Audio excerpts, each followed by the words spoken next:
Assalamualaikum warahmatullahi wabarakatuh. Alhamdulillahirabbil alamin wassalatu wassalamu ala asyrafil anbiya'i wal mursalin sayyidina wa maulana Muhammadin wa ala alihi wa ashabihi ajma'in. Amma ba'd. Alhamdulillah, puji syukur kehadirat Allah Subhanahu wa taala yang telah memberikan taufik hidayah serta inayahnya kepada kita semua, sehingga pada malam hari ini kita bisa sama-sama melaksanakan sholat maghrib berjamaah dan dilanjutkan dengan taklim bersama. Salawat serta salam senantiasa kita haturkan kepada baginda Nabi Agung Nabi Muhammad SAW serta para keluarganya dan para sahabat-sahabatnya, dengan harapan semoga kelak kita mendapatkan syafaatnya di yaumil qiyamah. Amin amin rabbal alamin. Hadirin jamaah Masjid Al-Firdaus Foresta, pada malam hari ini kajian akan disampaikan oleh Ustadz Dr. Fakhrul Razi Bukhari MA. Untuk itu kepada beliau kami persilahkan.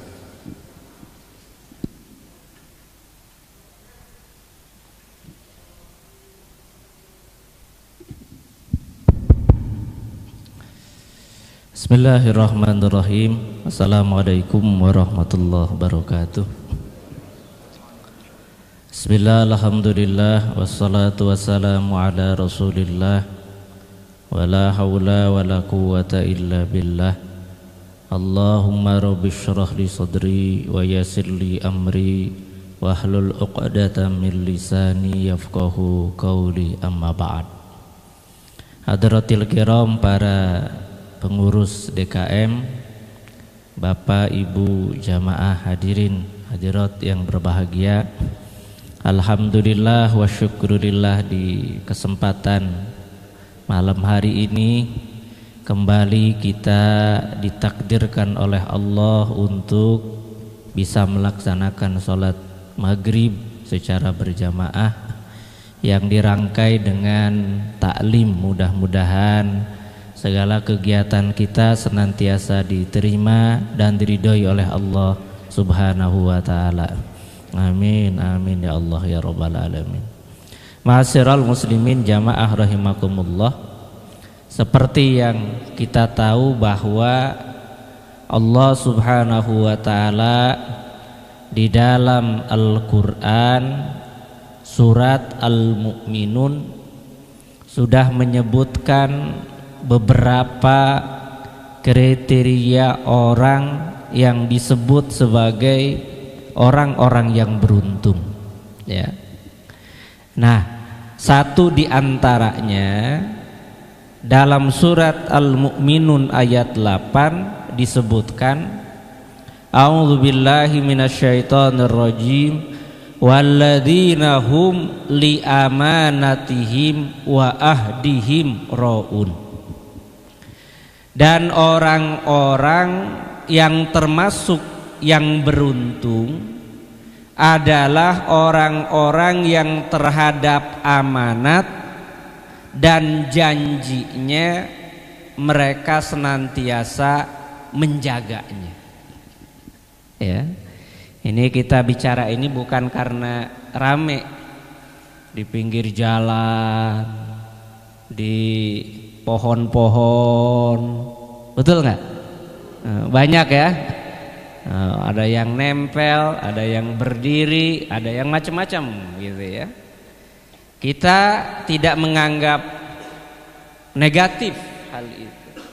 Yang pasti kata Allah, orang yang beruntung adalah orang yang menjaga amanat dan menjaga janji. Kira-kira kalau ditanya, kita masing-masing punya amanat apa tidak kira-kira, Pak? Punya ya?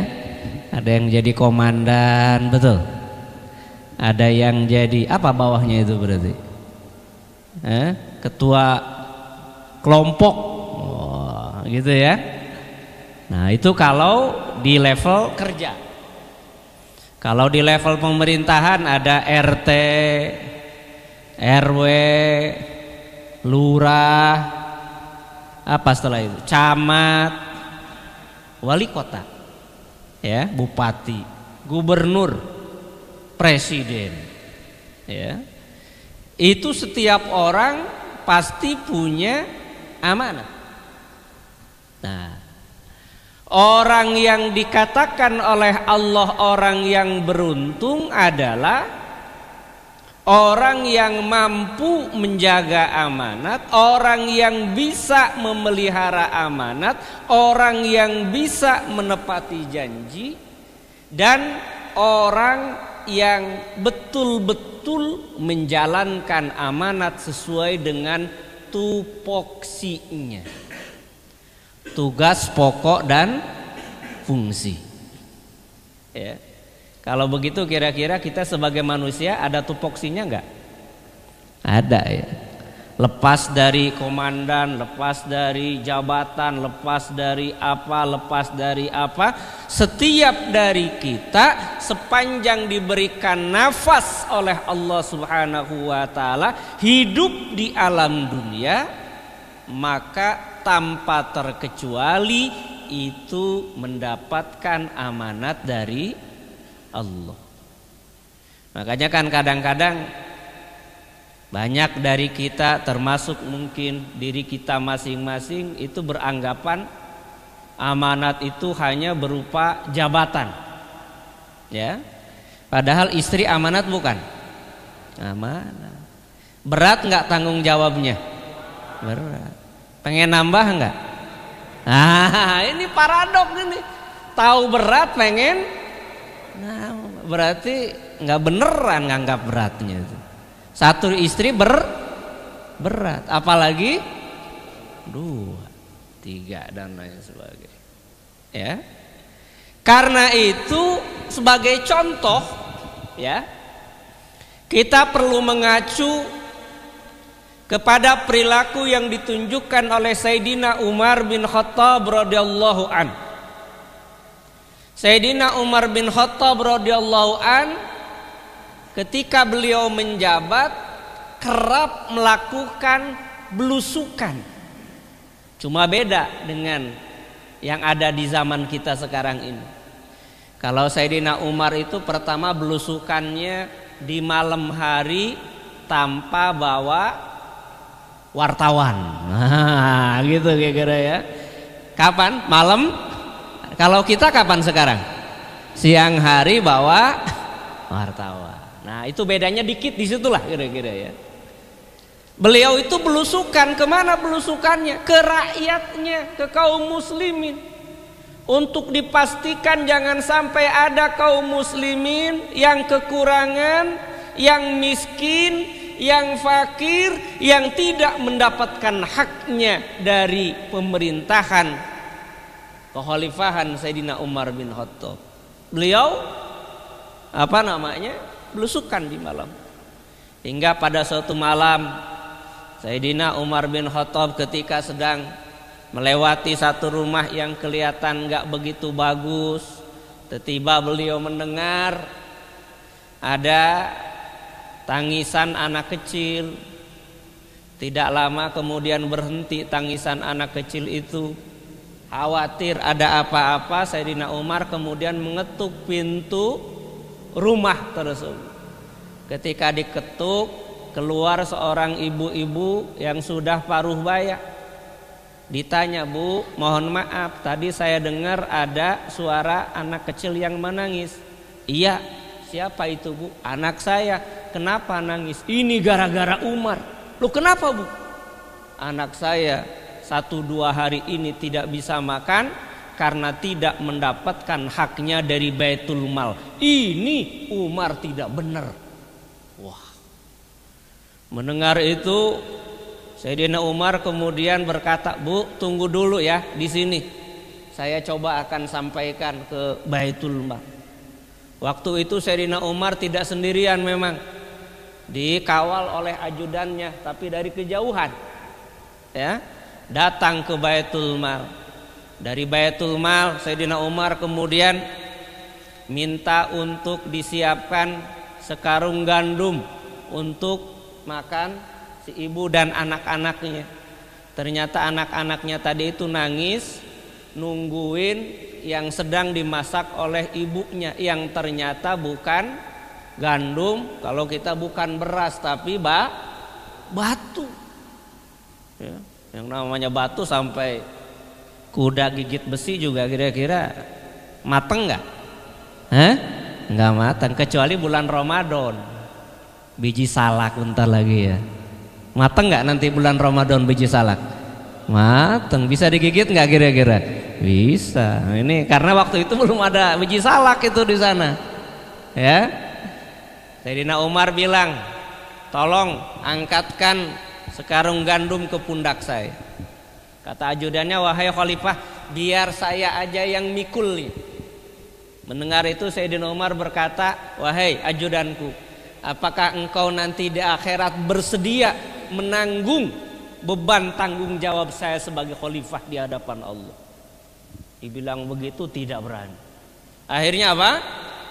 Gandum tadi dipikul sendiri oleh Sayyidina Umar, dibawa ke rumah si ibu tadi dengan segala macam lainnya, hingga kemudian Sayyidina Umar berkata, Bu, kalau besok ibu ketemu dengan Khalifah Umar, katakan langsung Bu, sampaikan aspirasi ibu. Ibunya tidak tahu bahwa yang di depannya adalah Sayyidina Umar. Amanat. Ya. Di lain kesempatan di zaman dinasti Umayyah, ada seorang khalifah yang sangat luar biasa, namanya Khalifah Umar bin Abdul Aziz. Beliau kerap juga melakukan pemantauan langsung di lapangan. Ditanya oleh para pejabatnya, wahai khalifah, kenapa Anda ingin langsung belusukan sendiri, tidak menunggu laporan dan lain sebagainya? Kata Khalifah Umar bin Abdul Aziz, saya khawatir nanti di akhirat saya diadukan oleh seekor kuda, yang kuda itu terjatuh karena jalannya berlobang, dan itu nanti saya akan dimintai pertanggungjawaban oleh Allah. Sampai segitunya. Kira-kira ada nggak di zaman kita yang seperti itu? Ada nggak? Ada mungkin ya, nggak tahu prosentasenya kira-kira. Insya Allah ada. Nah, kita dalam rangka itu, ya. Sampai-sampai ma'asyiral muslimin, Bapak Ibu jamaah rahimakumullah, Rasulullah itu setiap kali khutbah tidak pernah atau jarang sekali tidak menyebut, lalu diulang. Apa artinya? Tidaklah dianggap susah nggak pelaksanaannya di zaman ini? Orang yang ya valid iman, kalau beriman tentu harus oleh Allah, oleh masyarakat dan lain sebagainya. Sehingga kalau dulu di zaman Nabi Muhammad itu, beliau apapun di rumahnya ada dinar, ada emas, ada perak, kalau di bank belum ada banknya, akhirnya disimpannya, diamanatkannya, dititipkannya kepada Nabi Muhammad Sallallahu Alaihi Wasallam. Jadi Kangjeng Rasul itu dipercaya bukan hanya oleh orang Muslim, bukan hanya orang mukmin, tapi oleh orang-orang kafir juga dipercaya. Kalau kita sekarang gimana? Percaya nggak sama orang kafir kita? Percaya nggak kira-kira? Ragu ya. Sama orang Muslim percaya nggak? Ragu juga katanya. Aduh, ini persoalan kita. Ya, makanya mudah-mudahan kita harus menyiapkan anak cucu keturunan kita, ya Bapak Ibu ya, supaya jadi orang-orang yang berintegritas, yang baik, yang berpendidikan, yang kuat ekonomi sosial politiknya, supaya bangsa dan negara Indonesia ini yang diwariskan oleh para pejuang itu ke depan bisa lebih maju dan lebih sukses lagi. Amin ya Allah ya Rabbal Alamin. Ini perlu. Ya, kalau kita mungkin sekarang ngelihat, kayaknya lebih parah, kayaknya lebih parah. Nah, harapannya anak cucu keturunan kita ke depan lebih baik. Ya. Nah, ma'asyiral muslimin, Bapak Ibu jamaah rahimakumullah, termasuk amanatu yang pertama al-amanatu fil ibadah. Amanat dalam melaksanakan ibadah. Ya, apa jadi maksudnya? Yaitu kalau kita melaksanakan sholat, puasa, zakat, berbakti kepada orang tua, infak, sodakoh, aku zakaros sholat yauman. Sekali Rasulullah itu menyatakan kepada man hafadha 'alaiha kanat lahu nuron wa burhanan wa najatan yaumal qiyamah. Barang siapa yang menjaga sholat, maka sholatnya akan menjadi cahaya untuk yang bersangkutan. Sholatnya akan menjadi bukti ketaatan yang bersangkutan kepada Allah. Sholatnya akan menjadi penyelamat yang bersangkutan di hari kiamat. Sebaliknya, barang siapa yang tidak menjaga sholatnya, maka yang bersangkutan tidak akan punya cahaya, yang bersangkutan tidak akan punya bukti ketaatan kepada Allah, yang bersangkutan tidak akan mendapatkan keselamatan di hari kiamat. Bahkan yang bersangkutan nanti di hari kiamat akan digabungkan oleh Allah bersama dengan Korun. Tahu nggak Korun, Bapak Ibu? Siapa Korun itu kira-kira? Kita kan kadang-kadang zaman sekarang mau kemana? Nyari harta Korun. Berarti nanti siap digabungkan sama Korun. Siap nggak kira-kira digabungkan sama Korun? Korun itu disebutkan oleh para ulama sepupu Nabi Musa alaihissalam. Nama lengkapnya Korun bin Yashar. Ya. Jadi itu kalau Nabi Musa itu Musa bin Imron, nah, kalau ini namanya Korun bin Yashar. Tadinya Korun itu miskin. Mungkin gak ada yang lebih miskin dari Korun kita sekarang ini. Ya, tadinya Korun itu orang miskin tapi soleh luar biasa. Miskin tapi soleh. Kalau kita gimana biasanya ini? Ada nggak yang lebih miskin dari Korun sebelumnya? Nggak ada.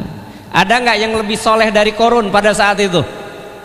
Nggak ada juga kayaknya ya. Kita mah standarnya biasa aja ya. Nggak terlalu ya. Kata siapa dulu? Apa yang sedang-sedang saja. Nah, Korun miskin ya, soleh, datang kepada Nabi Musa minta didoain. Memang yang namanya Nabi dan Rasul termasuk ahli warisnya para ulama banyak dimintain doa, betul nggak? Umpamanya kata nomor 7 saya minta doa, kata nomor 9 minta doa, kata nomor 10 minta doa, nomor 11 ya yang namanya kiai ulama sepanjang yang datang tentu didoa ya itu ya. Jadi memang fungsinya apa? Ulama, kiai seperti para nabi dan rasul. Biasanya tempat bertanya, tempat diskusi, terus minta doa. Nah, Korun juga sama. Ya.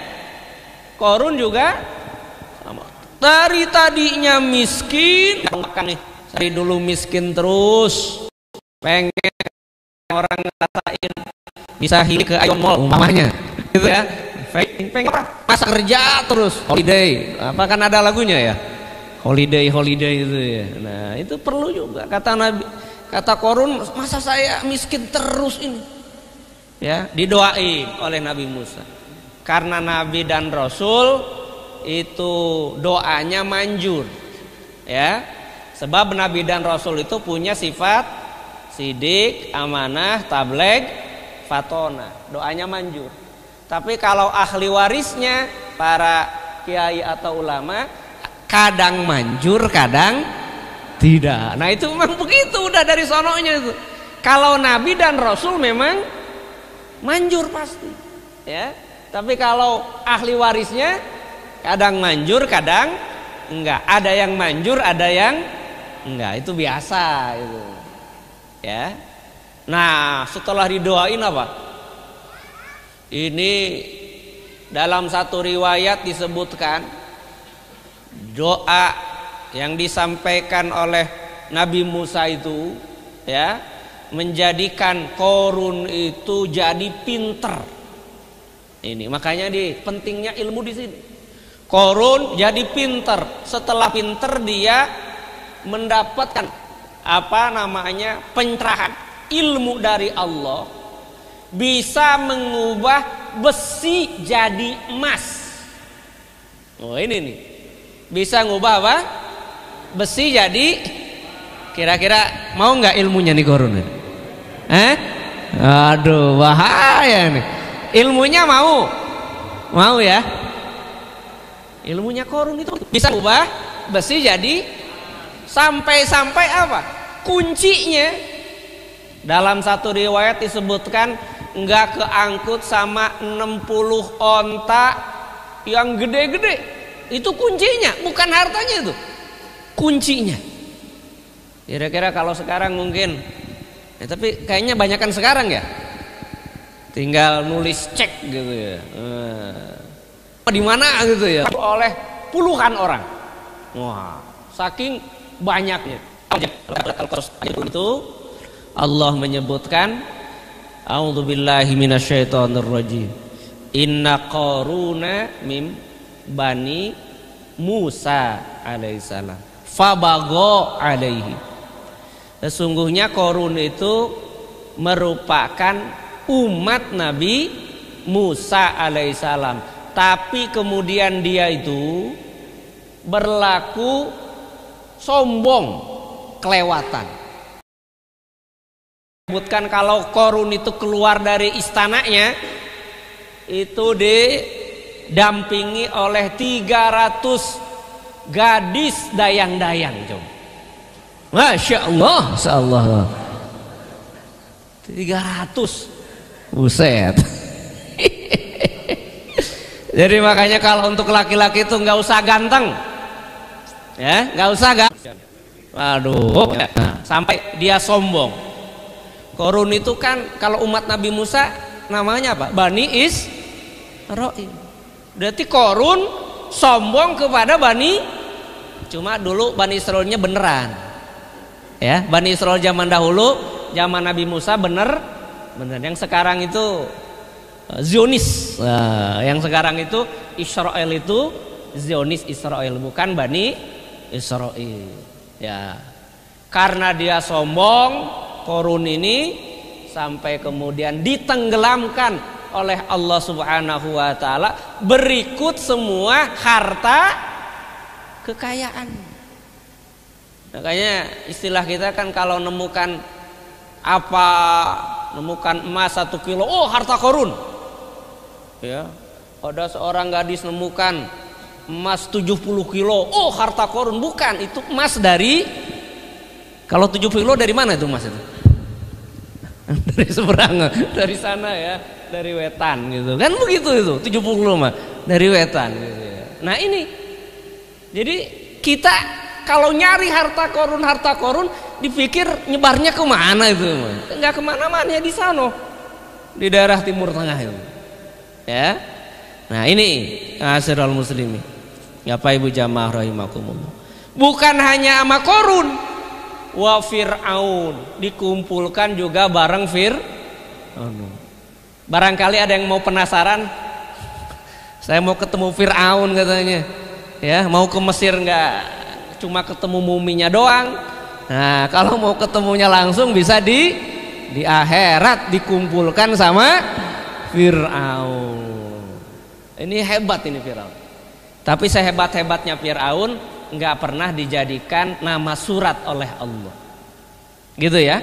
Sejahat-jahatnya Fir'aun nggak pernah dijadikan nama surat. Yang dijadikan apa? Al-Lahab, Abu Lahab itu.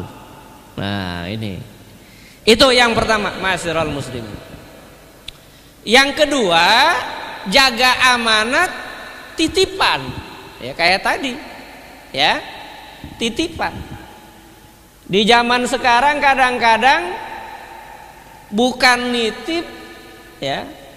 Kita minta bantuan, minta tolong sama orang, orangnya nagih, itu kadang-kadang galakan yang diutangin. Itu di zaman sekarang itu. Ya, ini udah sangat tidak islami. Itu ya. Perilaku seperti itu sudah sangat tidak sesuai dengan ajaran. Udah ditolong, apalagi sampai janji. Kan pas datang itu berurai air mata gitu ya. Sedih, air mata buaya. Nanti paling sebentar lagi 2 bulan apa 3 bulan nanti pasti dibayar. Ini sudah ada apa ancang-ancang nanti dari sini bayar. Ya, udah datang waktu 2 bulan, ya, tarsok 3 bulan lebih kenceng dia. Masya Allah tabarakallah. Ini hati-hati, ya. Sebab termasuk amanat yang harus kita pegang itu titipan, ya. Makanya ini hati-hati. Ya, ini hati-hati. Ya. Apalagi mau bulan Ramadan, banyak di kampung-kampung itu ibu-ibu yang nitip sembako, ada nggak? Dikumpulin sama satu orang, wah, kolektor sembako. Nanti kalau nabung sekian ratus ribu sebelum datang Ramadan akan dapat beras paket. Nah, ini pengalaman, ini paket nih. Beras, kemudian minyak, gula, ya, apalagi telur, macam-macam lah, bahkan bila perlu daging, begitu kan, mie dan lain sebagainya. Ternyata datang roah sebelum Ramadan, waduh, kabur orang. Nah, ini bahaya ini. Berarti tidak aman, tidak aman. Jangan. Kalau tidak sanggup mendingan jangan. Kalau tidak kuat mendingan jangan. Makanya termasuk kita nih, ya. Kalau ada umpamanya, ya Allah, saya pengen punya BMW, tapi ternyata adanya Mio, ya Allah. Nah, umpamanya ya, pengennya apa? BMW, adanya Mio. Berarti kita belum sanggup untuk di BMW. Itu harus positifnya begitu, ya. Jangan kemudian tidak terima, kok dia mah naik mobil nggak kehujanan, nggak keanginan, saya ada angin aja udah limbung ini Mio. Nah, jangan ya. Memang kita takdirnya sementara ini ada di posisi itu, ya. Jadi jangan gimana-gimana. Titipan dari Allah memang seperti itu, ya. Kemudian yang berikutnya amanah fil amal. Apa? Kalau kerja harus sungguh-sungguh. Kan dulu pernah ada cerita ya. Ada seorang arsitek, udah lama dia bekerja di satu perusahaan. Di suatu waktu arsitek ini menghadap ke bos perusahaan, Pak Bos, mohon izin saya mau pamit. Loh, kenapa pamit, Pak? Saya mau berhenti kerja jadi arsitek. Jangan, Pak, jangan. Bapak kan kerjanya bagus, karyanya bagus, gitu ya. Jangan berhenti. Kenceng si bapaknya mau berhenti. Nah, akhirnya kata bosnya, baik Pak, kalau begitu sebelum Bapak berhenti, tolong ini rancangkan, buatkan, bangunkan rumah terakhir sebelum Bapak berhenti. Ini setelah itu nanti Bapak dipersilahkan kalaupun mau berhenti. Nah, karena si arsitek yang mau berhenti itu udah ngebet pengen berhentinya, dia ngegarap proyek rumah yang terakhir itu enggak sepenuh hati. Ya asal ada banyak kurang sana sini dan lain sebagainya. Setelah selesai, dia serahkan ke bosnya. Pak Bos, ini proyek rumah selesai, saya serahkan, mulai sekarang saya berhenti. Kata bosnya apa? Pak, ini sebagai tanda terima kasih perusahaan, proyek rumah terakhir yang Bapak tangani itu diberikan buat Bapak sebagai tanda cinta. Itu yang harus kita pegang. Al-amanah fil amal, ya. Amanat dalam melaksanakan kerja yang kita laksanakan. Jadi nggak boleh umpamanya mentang-mentang besok mau berhenti, umpamanya asal aja, nggak bisa, ya. Jadi kerja apapun itu harus benar. Boleh umpamanya iklan jual ya, tahun 10 iklankan umpamanya 600.000. Pas ketika datang orang nawar, berapa Pak? 2,5 juta. Nah, itu berarti tidak amanah. Ya, nggak boleh begitu, nggak boleh. Ya, karena ada unsur tipu daya, itu nggak boleh. Ya, termasuk apa umpamanya? Al-amanah fil bai' wasyara.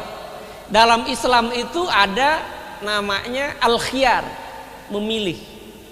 Jadi kalau umpamanya kita belanja, ya, sebelum transaksi selesai itu bisa kita katakan negosiasi dengan penjualnya itu, umpamanya kadang-kadang Pak, kalau tidak bagus nanti bisa ditukar ya. Nah itu boleh dalam Islam. Ya, kalau nggak ada omongan begitu, ya nggak bisa. Ya, kan banyak orang yang mungkin pikirannya nyari yang haram aja susah, apalagi yang halal. Ini tentu bukan cara pandang Islam, nggak boleh. Ya. Kita harus tetap berupaya maksimal mendapat yang banyak yang halal, mendapat yang banyak yang halal. Karena kalau diperolehnya banyak, yang bisa kita lakukan itu lebih banyak. Membantu orang tua, membantu keluarga, membantu teman dan lain sebagainya. Jadi proyeksinya banyak yang halal. Ya. Nah ini. Kemudian yang berikutnya, ma'asyiral muslimin, Bapak Ibu jamaah rahimakumullah. Ini yang masyhur tadi, yaitu tanggung jawab. Tanggung jawab. Ini berat. Ya. Kadang-kadang kan kalau di kampung itu sekarang pemilihan lurah, RT itu udah mulai ramai itu, ya, mengerahkan massa ini itu dan lain sebagainya. Itu padahal kalau tidak amanat, ya, kata Rasulullah Sallallahu Alaihi Wasallam, di akhirat orang tersebut akan menyesal, kecuali mendapatkan jabatannya dengan cara yang benar dan menunaikan tugasnya dengan cara yang tepat. Jadi kalau umpamanya orang punya jabatan diperoleh dengan cara tidak benar, itu berbahaya di akhirat. Kalau punya jabatan tidak dipergunakan sebagaimana mestinya, terjadi penyalahgunaan, terjadi abuse of power umpamanya, itu di akhirat akan mendapatkan perhitungan pertanggungjawaban dari Allah Subhanahu wa taala. Termasuk tadi punya istri, punya anak. Ada nggak anaknya yang banyak di sini? Paling banyak berapa? 2 ya, wah orang kota berarti. Ada yang 3 anaknya? Ada yang 7? Udah jarang kayaknya sekarang yang 7 ya. Orang kota itu udah jarang 7. Saya punya kawan orang, mana dia? Parung Panjang. Anaknya 11. Tunji, tahu Tunji? Setahun hiji. Itu mah nggak masuk, nempel doang jadi. Manjur. Sekti itu bener kayaknya. Masya Allah. Ya, nempel doang jadi gitu. Kang, nggak KB, udah nggak ada yang mempan KB. Luar biasa. Nah, Anak yang banyak, anak yang sedikit itu juga amanah. Nanti ditanya oleh Allah, anaknya berapa? 5. Diajarin sholat? Enggak.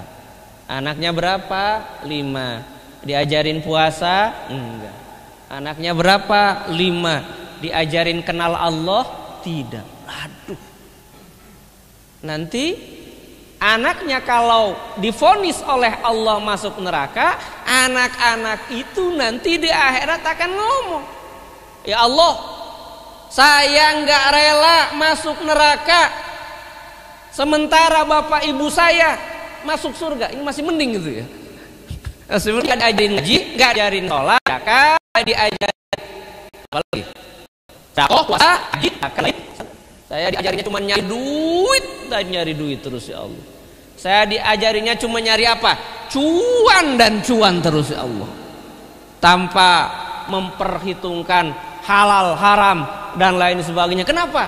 Karena lihat tuh di kampung, kamu sealim apapun, sesoleh apapun, kalau pulang ke rumah, ke kampung tidak pakai Pajero, tidak pakai Fortuner, wah nggak ada yang nyebut kamu sukses.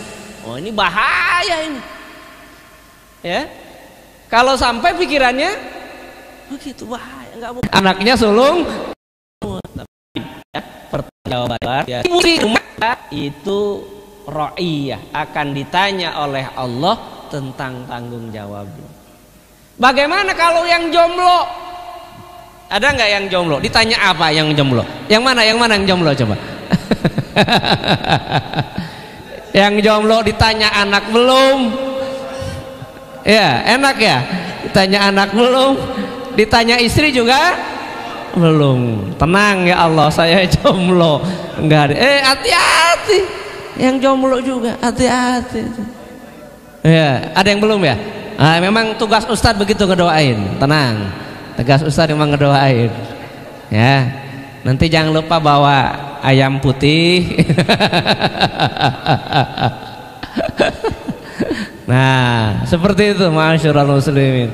Apa ibu jamaah rahimakumullah, ya. Itu tetap akan tanya Allah, hidupnya pakai apa? Apa? Ini kita meskipun punya anak 2, 1 atau 3, ini harus disebut nih zaman sekarang nih. Ya, punya anak 1, 2 atau 3, nah itu tetap harus disyukuri, ya. Punya istri 1, alhamdulillah. Daripada yang belum juga alhamdulillah. Daripada kemarin udah dipanggil Allah, kan gitu. Jadi tetap alhamdulillah. Itu tetap akan dimintai pertanggungjawaban oleh Allah Subhanahu wa taala. Termasuk apa Bapak Ibu? Al-amanah fi hifzil asrar. Amanat menjaga rahasia. Ya, jangan sampai karena ada cerita, Bu, saya bilangin ya, ini rahasia Bu, jangan ngomong siapa-siapa ya. Ke si A, datang lagi ke si B, Bu, ini ada persoalan, ada yang apa, info yang penting. Apa Bu? Ini rahasia ya, jangan bilang siapa-siapa. Ke si C, D, sampai Z, akhirnya rahasia-rahasia satu kampung tahu semua. Oh, itu bukan rahasia. Termasuk apa Bapak Ibu? Suami istri itu harus jaga rahasia. Suami istri nggak boleh umpamanya lagi ngobrol sama temen di pos umpamanya, ada yang baru nikah, gimana? Istri saya, waduh, nggak boleh itu, nggak boleh dia ngomongin itu, ya, nggak boleh, itu rahasia, ya. Dalam rumah tangga juga makanya dalam Islam itu kalaupun ada suami istri yang pisah, itu tidak diperkenankan mengumbar aib, nggak boleh. Ya, kalau pisah ya pisah aja, udah selesai. Tidak boleh ini dan itu, nggak boleh.